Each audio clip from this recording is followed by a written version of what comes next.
Horror कहानियां थी। काला जादू।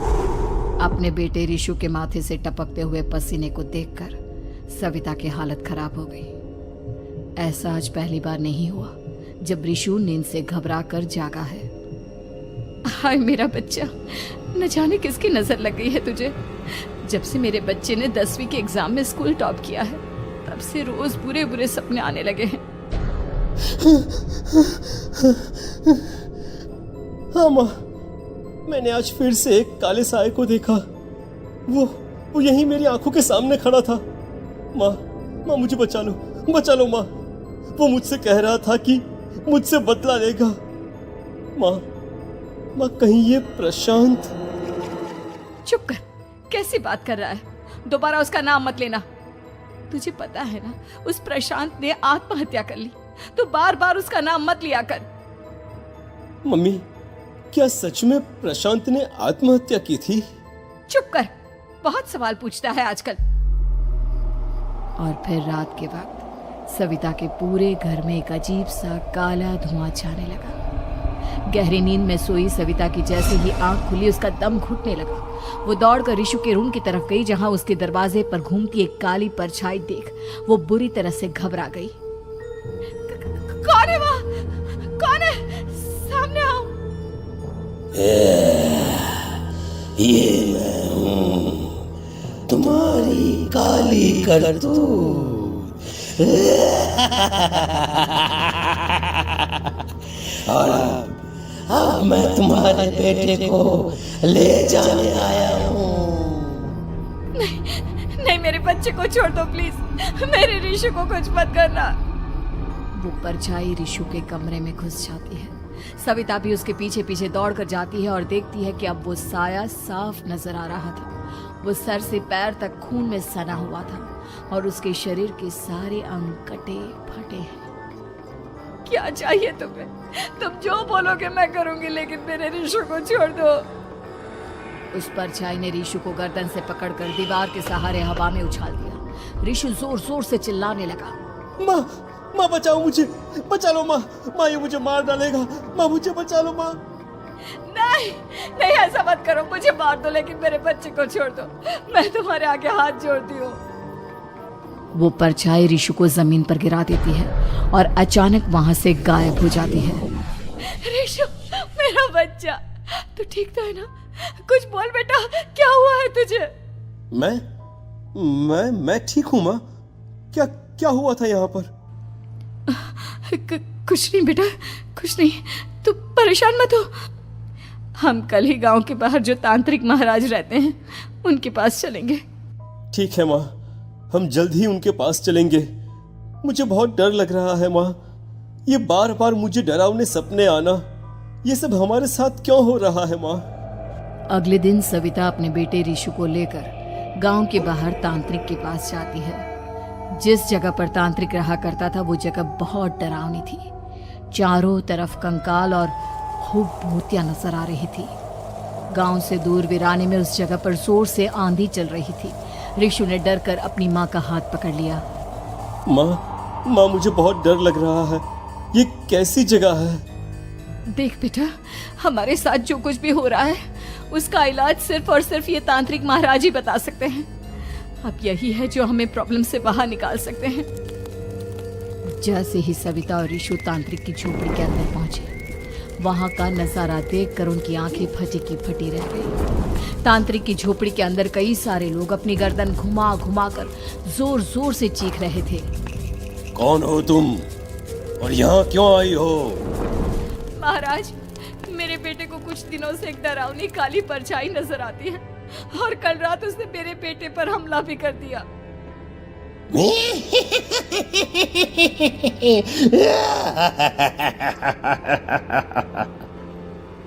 मम्मी हमें यहाँ से चलना चाहिए। ये जगह मुझे ठीक नहीं लगती। नहीं बेटा, ऐसा नहीं कहते। रुक जाओ, 2 मिनट के लिए रुक जाओ। क्या कहा? काली परछाई? तुम्हारे बेटे पर किसी काली परछाई ने हमला किया? हाँ महाराज, वो कह रही थी कि वो मेरे बेटे को कुछ कर देगी, कोई उपाय बताइए महाराज।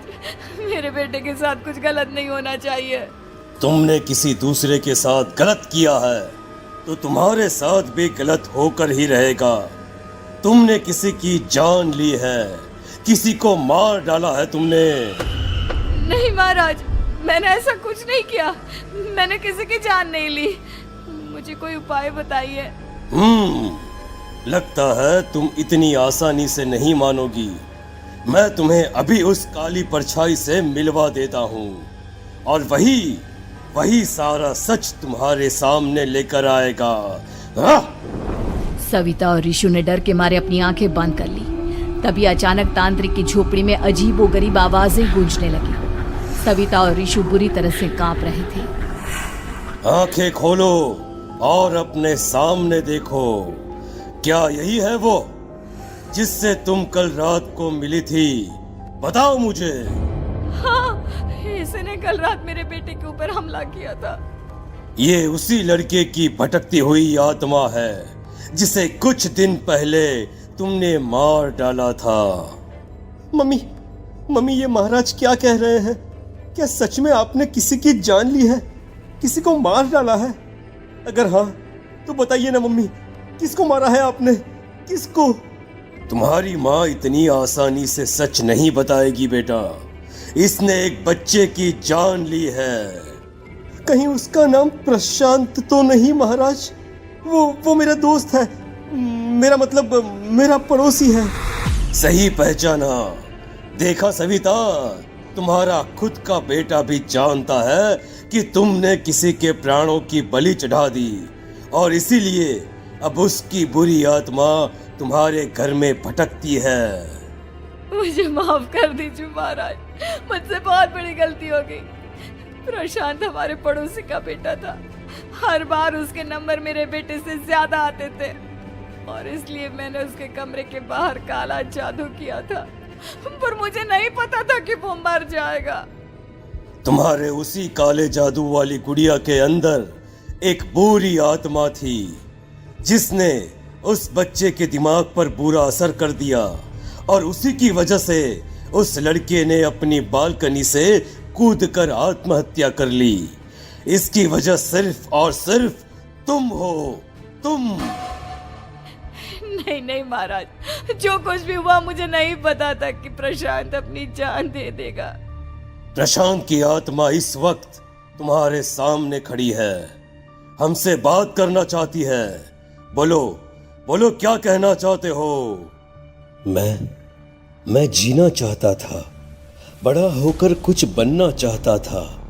आपके बेटे से मुझे कोई परेशानी नहीं थी। अरे वो तो मेरा अच्छा दोस्त था। मुझे माफ कर दो बेटा, मुझसे बहुत बड़ी गलती हो गई, मुझे माफ कर दो। माफ करने से मुझे वापस जिंदगी नहीं मिल जाएगी। मेरे माँ बाप आज भी मेरे लिए रोते हैं। आपने मेरे साथ बहुत गलत किया है, बहुत गलत। और तभी अचानक प्रशांत की आत्मा वहां से गायब हो जाती है। सविता जोर जोर से रोने लगती है। सुन लिया तुमने? ये तुम्हारे अपने ही किए हुए पाप हैं जो इस तरह से तुम्हारे सामने आ रहे हैं। माँ, ये आपने अच्छा नहीं किया। सिर्फ 10th बोर्ड के एग्जाम में मैं टॉप कर पाऊं, इसलिए आपने मेरे दोस्त के ऊपर काला जादू कर दिया। नहीं मम्मी, नहीं, अब हम कभी खुश नहीं रह पाएंगे, कभी नहीं। मेरे दोस्त की आत्मा को कभी शांति नहीं मिलेगी मम्मी, कभी नहीं।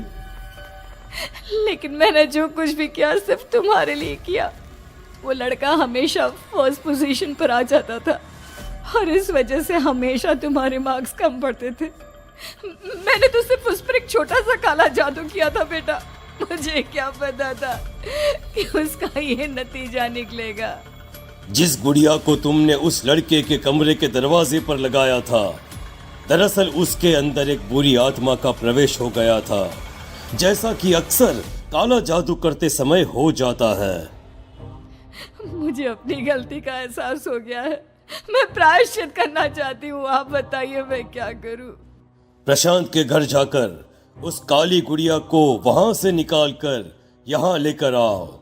मैं उसे आग में जलाकर राख कर दूंगा और उसके बाद प्रशांत की आत्मा को हमेशा के लिए मुक्ति मिल जाएगी।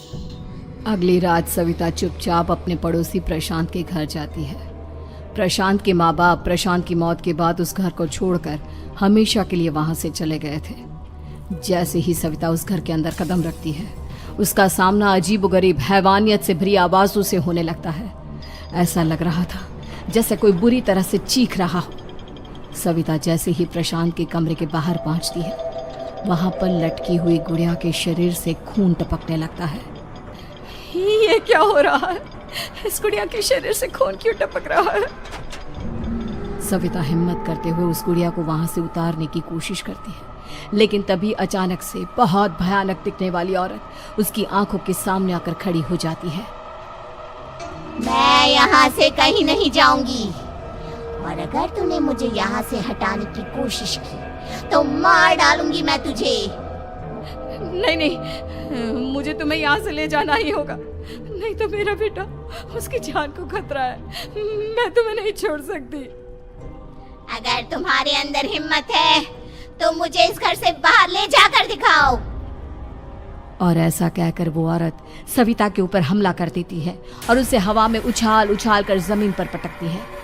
लेकिन तभी अचानक मौका देखकर सविता अपने हाथ में ली हुई सुई उसके हाथ में चुभो देती है। हाथ में सुई लगते ही वो औरत जमीन पर तड़पने लगती है। ये क्या किया तूने? ये क्या कर दिया? तुझे ऐसा नहीं करना चाहिए था। तांत्रिक ने मुझे कहा था कि तुझसे जीतने का सिर्फ यही एक तरीका है जिससे मैं अपने पापों का प्रायश्चित कर सकती हूँ और अपने बेटे की जान बचा सकती हूँ। और उसके बाद वो डरावनी दिखने वाली औरत एक छोटी सी जादुई गुड़िया में तब्दील हो गई और सविता ने उसे ले जाकर तांत्रिक को दे दिया।